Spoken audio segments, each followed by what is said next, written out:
Hey, what's going on, beautiful people, man? Thanks so much for joining us here today on the New Black Wall Street Book Club, where Black folk do read. You put in a book, we absolutely will find it. Today, guys, we are going to continue our journey into the University of Success. This book, written or compiled by Mandino, is a compilation of basically some of the greatest self-help authors and minds to date. Today, we'll be hearing an excerpt from Napoleon Hill, titled "How to Turn Your Desires into Gold." How to turn your desires into gold. This is lesson number 27 from the book, and this is meant to be like a course study for success for yourself. So, "How to Turn Your Desires into Gold" by Dr. Napoleon Hill, one of my favorite authors. It starts with the excerpt from Andrew Carnegie. It says, "Hey, what you're about to learn was worth $100,000." $100 million to Andrew Carnegie. What you're about to learn was worth $100 million to Andrew Carnegie. Go ahead, hit that like button, share button, follow button, all that good stuff as well. Get your pen and paper ready to take some notes, or just hear some good old audio to get our minds right. Lesson number 27, Dr. Napoleon Hill, "How to Turn Your Desires into Gold." New Black Wall Street Book Club. Let's read. When Andrew Carnegie, founder of the iron and steel industry in the United States, was at the height of his power, he was interviewed by an earnest young man from a national business magazine. During that interview, Carnegie slyly dropped hints of a mysterious master power he used, a magic law of the mind, a little-known psychological principle which could accomplish great wonders. Napoleon Hill listened eagerly as Andrew Carnegie suggested that upon that single principle, he could build the philosophy of all personal success, whether it be measured in terms of money, power, position, prestige, influence, or fame. What was Carnegie's secret? Napoleon Hill eventually published it in a book that became the all-time best-selling book in the entire world on the subject of success, Think and Grow Rich. How many guys have read that? This lesson from that classic deals with the application of Carnegie's magic formula as it pertains to riches, although it will help you to achieve any goal, providing your desire is strong enough. Andrew Carnegie was convinced that much of what is taught in schools is of no value in helping the individual to earn a living or accumulate wealth. He sincerely felt that if his formula could be taught in public schools and colleges, it would revolutionize the entire educational system. Unfortunately, his hope has never been realized, but we are proud to include his secret in the University of Success. Will it work for you? Only you can answer that. Remember that there are no limitations to your mind except those you acknowledge. There are no limitations to your mind except those you acknowledge. Go ahead and put that down in your notes. There are no limitations to your mind. There are no limitations to your mind. Well, let's find out what Andrew Carnegie, what Dr. Napoleon Hill had to say as he put this into a book, which I recommend that you get the Think and Grow Rich book by Napoleon Hill. When Edwin C. Barnes climbed down from a freight train in East Orange, New Jersey, more than 50 years ago, he may have resembled a tramp, but his thoughts were those of a king. As he made his way from the railroad tracks to Thomas A. Edison's office, his mind was at work. He saw himself standing in Edison's presence. He heard himself asking Mr. Edison for an opportunity to carry out the one consuming obsession of his life, a burning desire to become the business associate of the great inventor. Barnes' desire was not a hope. It was not a wish. It was a keen desire which transcended everything else. It was definite. A few years later, Edwin C. Barnes again stood before Edison in the same office where he first met the inventor. This time, his desires had been translated into reality. He was in business with Edison. The dominating dream of his life had become a reality. Barnes succeeded because he chose a definite goal and placed all of his energy, all of his willpower, all of his effort, everything back of that goal. To our audience here, when was the last time you had something specific that you placed all of your energy, all of your willpower, all of your effort to back that goal? No way to retreat. No way to retreat. 5 years passed before the chance he had been seeking made its appearance. To everyone except himself, he appeared only another cog in the Edison business wheel. But in his own mind, he was the partner of Edison every minute of the time, from the very day that he first went to work there.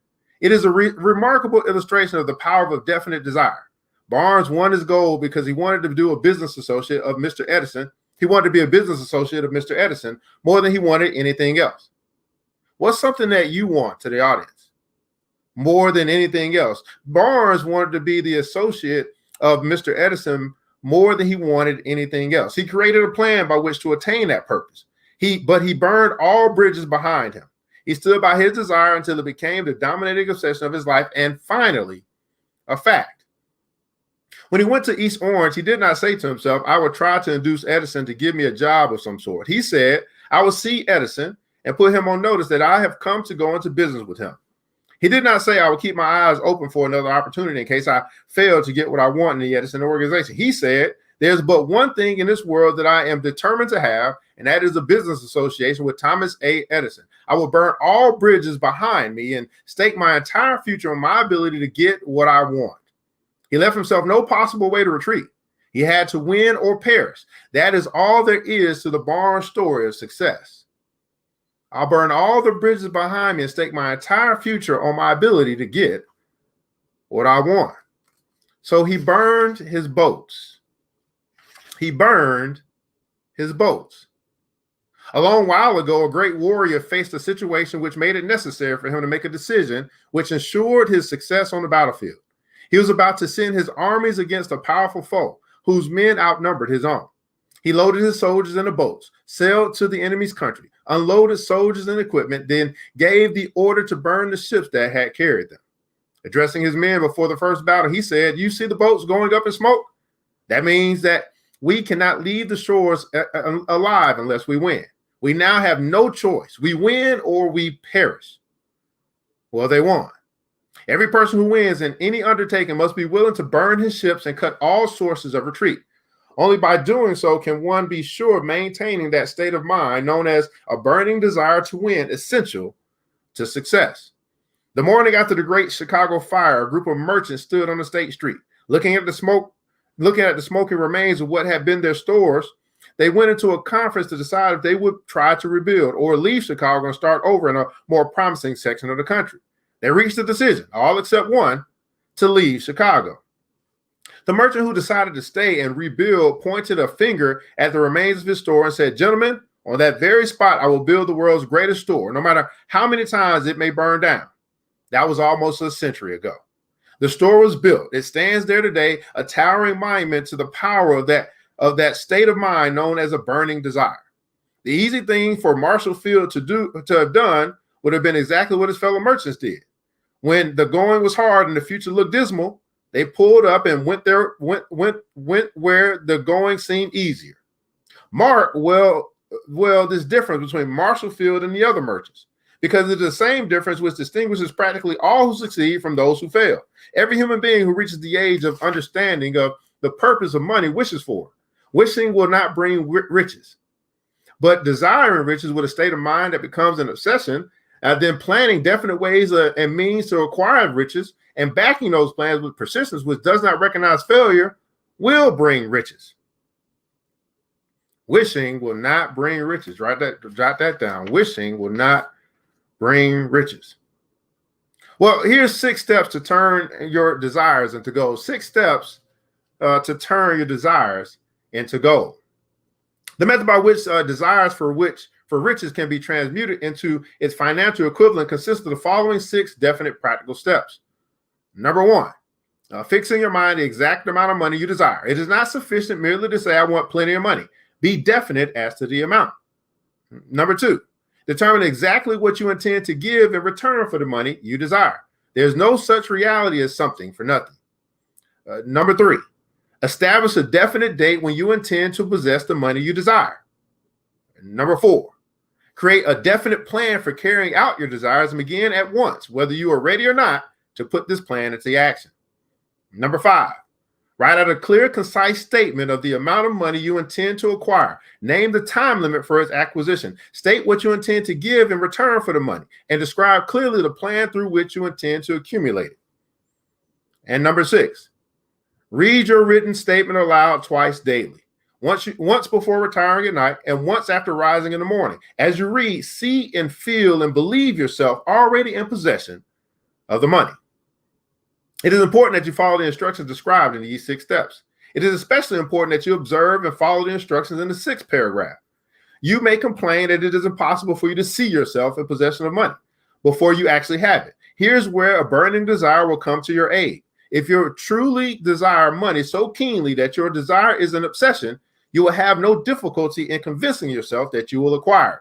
The object is to want money and to become so determined to have it that you convince yourself you will have it.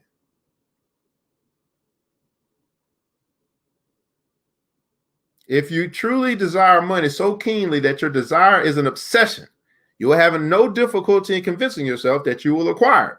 The object is to want money and to become so determined to have it that you convince yourself you will have it.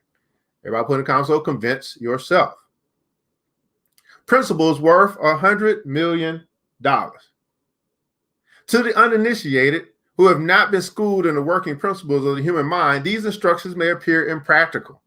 It may be helpful to all who fail to recognize the soundness of the 6 steps to know that the information they convey was received from Andrew Carnegie, who began as an ordinary laborer in the steel mills, but managed, despite his humble beginning, to make these principles yield him a fortune of considerably more than $100 million.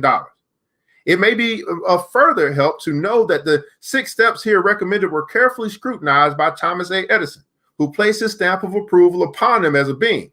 Not only the steps essential for the accumulation of money, but for the attainment of any goal. The steps call for no hard labor. They call for no sacrifice. They do not require one to become ridiculous or credulous. To apply them calls for no great amount of education, but the successful application of these 6 steps does call for sufficient imagination to enable one to see and to understand that accumulation of money cannot be left to chance, good fortune, or good luck. One must realize that all who have accumulated great fortunes first did a certain amount of dreaming and hoping and wishing and desiring and planning before they acquired money. You might as well know right here that you can never have riches in great quantities unless you can work yourself into a white heat of desire for money and actually believe you will possess it. Work yourself into a white heat of desire. That's a key word, desire. Believe you will possess it. Great dreams can turn into riches. Great dreams can turn into riches. We who are in this race for riches should be encouraged to know that this charged world in which we live is demanding new ideas, new ways of doing things, new leaders, new inventions, new methods of teaching, new methods of marketing, new books, new literature, new features for television, new ideas for moving pictures. Back of all this demand for new and better things, there is one quality which one must possess to win, and that is definiteness of purpose, the knowledge of what one wants, and a burning desire to possess it. We who desire to accumulate riches should remember the real leaders of the world always have been men who harnessed and put into practical use the intangible, unseen forces of unborn opportunity. We have converted those forces or impulses of thought into skyscrapers, cities, factories, airplanes, automobiles, and every form of convenience that make life more pleasant. In planning to acquire your share of the riches, let no one influence you to scorn the dreamer. To win the big stakes in this changed world, you must catch the spirit of the great pioneers of the past, whose dreams have given to civilization all that it has of value. The spirit which serves as the lifeblood of our own country, your opportunity and mine to develop and market our talents. If the thing you wish to do is right and you believe in it, go ahead and do it. Put your dream across and never mind what they say if you meet with temporary defeat, for they perhaps do not know that every failure brings with it the seed of an equivalent success. The Wright brothers dreamed of a machine that would fly through the air. Now one may see evidence all over the world that they dreamed soundly. Marconi dreamed of a system for harnessing the intangible forces of the ether. Evidence that he did not dream in vain may be found in every radio and television set in the world. It may interest you to know that Marconi's friends had him taken into custody and examined in a psychopathic hospital when he announced he had discovered a principle through which he could send messages through the air without the aid of wires or the other direct physical means of communication. The dreamers of today fare better.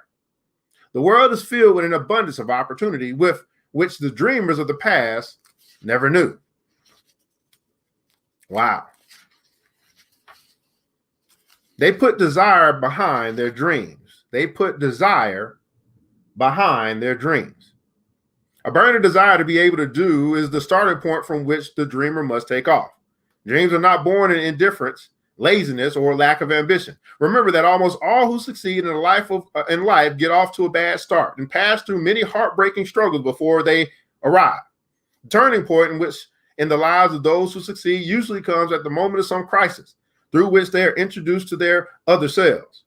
John Bunyan wrote Pilgrim's Progress, which is among the finest of all English books, after he had been confined in prison and sorely punished because of his views on the subject of religion. O. Henry discovered the genius which slept within his brain after he had met with the great misfortune and was confined in a prison cell in Columbus, Ohio, being forced through misfortune to become acquainted with his other self and to use his imagination. He discovered himself to be a great author instead of a miserable criminal and outcast. Charles Dickens began by pasting labels on blacking spots. The tragedy of his first love penetrated the depths of his soul and converted him into one of the world's truly great authors. That tragedy produced first David Copperfield, then a succession of other works that made this a richer and better world for all who read his books. Helen Keller became deaf, dumb, and blind shortly after birth. Despite her great misfortune, she has written her name indelibly in the pages of history in the history of the great. Her entire life has served as evidence that no one is ever defeated until defeated has been accepted as a reality. Robert Burns, as an illiterate country lad, he was cursed by poverty and grew up to be a drunkard in the bargain. The world was made better for his having lived because he clothed beautiful thoughts in poetry and thereby plucked the thorn and planted a rose in its place. Beethoven was deaf. Milton was blind. But their names will last as long as time endures because they dreamed and translated their dreams into organized thought. There's a difference between wishing for a thing and being ready to receive it.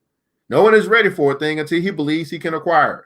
The state of mind must be belief, not mere hope or wish. Open-mindedness is essential for belief. Closed minds do not inspire faith or courage or belief. Remember, no more effort is required to aim high in life, to demand abundance and prosperity, than is required to accept misery and poverty. A great poet has correctly stated this universal truth through these lines. I bargained with life for a penny, and life would pay me no more. However, I begged at evening when I counted my scanty store. For life is a just implorer who gives you what you ask. But once you have set the wages, why, you must bear the task. I worked for a menial's hire only to learn dismayed that any ways I had asked of life would have willingly paid. Life is a just employer. Desire performs the impossible. Desire performs the impossible. As a fitting climax, I wish to introduce one of the most unusual persons I've ever known. I first saw him a few minutes after he was born. He came into this world without any physical sign of ears, and the doctor admitted when pressed for an opinion on the case that the child might be deaf and mute for life. I challenged the doctor's opinion. I had the right to do so. I was the child's father. I, too, reached a decision and rendered an opinion, but I expressed the opinion silently in the sorcery secrecy of my own heart. In my own mind, I knew that my son would hear and speak. How? I was sure there must be a way, and I knew I would find it. I thought of the words of the immortal Emerson. The whole course of things goes to teach us faith. We need only obey. There's guidance for each of us, and by lowly listening, we shall hear the right word. The right word, desire. More than anything else, I desired that my son should not be a deaf mute. From that desire, I never receded, not for a second. What could I do about it? Somehow, I would find a way to translate into that child's mind my own burning desire for ways and means of conveying sound to his brain without the aid of ears. As soon as the child was old enough to cooperate, I will fulfill his mind so completely with a burning desire to hear that nature would, by methods of her own, translate it into a physical reality. All this thinking took place in my own mind, but I spoke of it to no one. Every day I renewed the pledge I made to myself that my son should not be a deaf mute. As he grew older and began to take notice of the things around, we observed that he had a slight degree of hearing. When he reached the age when children usually began talking, he made no attempt to speak, but we could tell by his actions that he could hear certain sounds slightly. That was all I wanted to know. I was convinced that if he could hear, even slightly, he might develop still greater hearing capacity. Then something happened which gave me hope. It came from an entirely unexpected source. Something happened that gave me hope. We find a way. We find a way. We bought a phonograph. When the child heard the music for the first time, he went into ecstasies and promptly appropriated the machine. On one occasion, he played a record over and over for almost 2 hours, standing in front of the phonograph with his teeth clamped on the edge of the case. The significance of this self-formed habit of his did not become clear to us until years afterward, for we had not heard of the principle of bone conduction of sound at that time. Shortly after he appropriated the phonograph, I discovered that he could hear me quite clearly when I spoke with my lips touching this mastoid bone at the base of the skull. Having determined that he could hear the sound of my voice plainly, I began immediately to transfer to his mind the desire to hear and speak. I soon discovered that the child enjoyed bedtime stories, so I went to work creating stories designed to develop in him self-reliance, imagination, and a keen desire to hear and to be normal. There was one story in particular which I emphasized by giving it some new and dramatic coloring each time it was told. It was designed to plant in his mind the thought of his affliction was not a liability, but an asset of great value. Despite the fact that all the philosophy I had examined clearly indicated that every adversity brings with it the seed of an equivalent advantage, I must confess that I had not the slightest idea how this affliction could ever become an asset. Nothing could stop him. Nothing could stop him. As I analyze the experience in retrospect, I can now see that my son's faith in me had much to do with the astounding results. He did not question anything I told him. I told him the idea that he had a distinct advantage over his older brother and that this advantage would reflect itself in many ways. For example, the teachers in school would observe that he had no ears, and because of this, they would show him special attention and treat him with extraordinary kindness. They always did. I sold him the idea, too, that when he became old enough to sell newspapers, his older brother had already become a newspaper merchant. He would have a big advantage over his brother, for the reason that people would pay him extra money for his wares, because they could see that he was a bright, industrious boy, despite the fact he had no ears. When he was about 7, he showed the first evidence that our method of programming his mind was bearing fruit. For several months, he begged for the privilege of selling newspapers, but his mother would not give the project her consent. Finally, he took matters into his own hands. One afternoon, when he was left at home with his servants, he climbed through the kitchen window, shinny to the ground, and set out on his own. He borrowed 6 cents in capital from the neighborhood shoemaker, invested it in the paper, sold out, reinvested, and kept repeating until late in the evening. After balancing his accounts and paying back the 6 cents he had borrowed from the banker, he had a net profit of 42 cents. When he got home that night, we found him in bed asleep with the money tightly clenched in his hand. His mother opened his hand, removed the coins, and cried, of all things, crying over her son's first victory seemed so inappropriate. My reaction was the reverse. I laughed heartily, for I knew that my endeavor to plant in the child's mind an attitude of faith in himself had been successful. His mother saw in his first business adventure a little deaf boy who had gone out in the streets and risked his life to earn money. I saw a brave, ambitious, self-reliant little businessman whose stock in himself had been increased 100%. Because he had gone into business on his own initiative and had won. The transaction pleased me because I knew that he had given evidence of resourcefulness that would go with him all through life. A breakthrough in hearing. A breakthrough in hearing. The little deaf boy went through the grades, high school and college without being able to hear his teachers except when they shouted loudly at close range. He did not go to a school for the deaf. We would not permit him to learn the sign language. We were determined that he should live a normal life and associate with normal children, and we stood by that decision, although it cost us many heated debates with school officials. While he was in high school, he tried an electrical hearing aid, but it was of no value to him. During his last week in college, something happened which marked the most important turning point in his life. Through what seemed to be mere chance, he came into possession of another electrical hearing device, which was sent to him on trial. He was slow about testing it due to his disappointment with a similar device.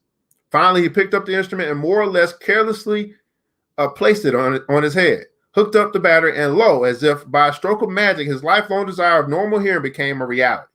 For the first time in his life, he had heard practically as well as any person with normal hearing. Overjoyed because of the changed world which had been brought to him through this hearing device, he rushed to the telephone, called his mother, and heard her voice perfectly. The next day, he plainly heard the voice of his professors in class for the first time in his life. For the first time in his life, he could converse freely with other people without the necessity of their having to speak loudly. Truly, he had come into a possession of a changed world. Desire had commenced to pay dividends, but the victory was not yet complete. The boy still had to find a definite and practical way to convert his handicap into an equivalent asset. The deaf boy helps others. The deaf boy helps others. Hardly realizing the significance of what had already been accomplished, but intoxicated with the joy of his newly discovered world of sound, he wrote a letter to the manufacturer of the hearing aid enthusiastically describing his experience. Something in his letter caused the company to invite him to New York. When he arrived, he was escorted through the factory, and while talking to the chief engineer, telling him about his changed world, a hunch, an idea, or an inspiration, call it what you wish, flashed into his mind. It was this impulse of thought which converted his affliction into an asset, destined to pay dividends in both money and happiness to thousands for all the time to come. The sum and substance of that impulse of thought was this. It occurred to him that he might be of help to the millions of deafened people who go through life without the benefit of hearing devices if he could find a way to tell them the story of his changed world. For an entire month, he carried on an intensive research, during which he analyzed the entire marketing system of the manufacturer of the hearing device and created ways and means of communicating with the hard of hearing all over the world for the purpose of sharing with them his newly discovered changed world. When this was done, he put into writing a 2-year plan based on his findings. When he presented the plan to the company, he was instantly given a position for the purpose of carrying out his ambition. Little did he dream, when he went to work, that he was destined to bring hope and practical relief to thousands of deafened people who, without his help, would have been doomed forever to deafness. There's no doubt in my mind that Blair would have been a deaf mute all of his life if his mother and I had not managed to shape his mind as we did. When I planted in his mind the desire to hear and talk and live as a normal person, there went with that impulse some strange influence which caused nature to become a bridge builder and span the gulf of silence between his brain and the outer world. Truly, a burning desire has devious ways of transmuting itself into its physical equivalent. Blair desired normal hearing. Now he has it. He was born with a handicap which might easily have sent one with a less defined desire to the street with a bundle of pencils and a tin cup. The little white lie I planted in his mind when he was a child, by leading him to believe his affliction would become a great asset, had justified itself. Verily, there is nothing, right or wrong, which belief plus a burning desire cannot make real. These qualities are free to everyone. Desire works magic for a singer. Desire works magic for a singer. One short paragraph in a news dispatch concerning Madame Ernestine Schumann Heink gives the clue of this unusual woman's stupendous success as a singer. I quote the paragraph because the clue it contains is nothing other than desire. Early in her career, Madame Schumann Heink visited the director of the Vienna Court Opera to have him test her voice, but he did not test it. After taking one look at the awkward and poorly dressed girl, he exclaimed none too gently, with such a face and with no personality at all, how can you ever expect to succeed in opera? My good child, give up the idea. Buy a sewing machine and go to work. You can never be a singer. Never is a long time. The director of the Vienna Court Opera knew much about the technique of singing. He knew little about the power of desire when it assumes the proportion of an obsession. If he had known more of that power, he would not have made the mistake of condemning genius without giving it an opportunity. Several years ago, one of my business associates became ill. It became worse as time went on, and finally he was taken to the hospital for an operation. The doctor warned me that there was little, if any, chance of my ever seeing him alive again. But that was the doctor's opinion. It was not the opinion of the patient.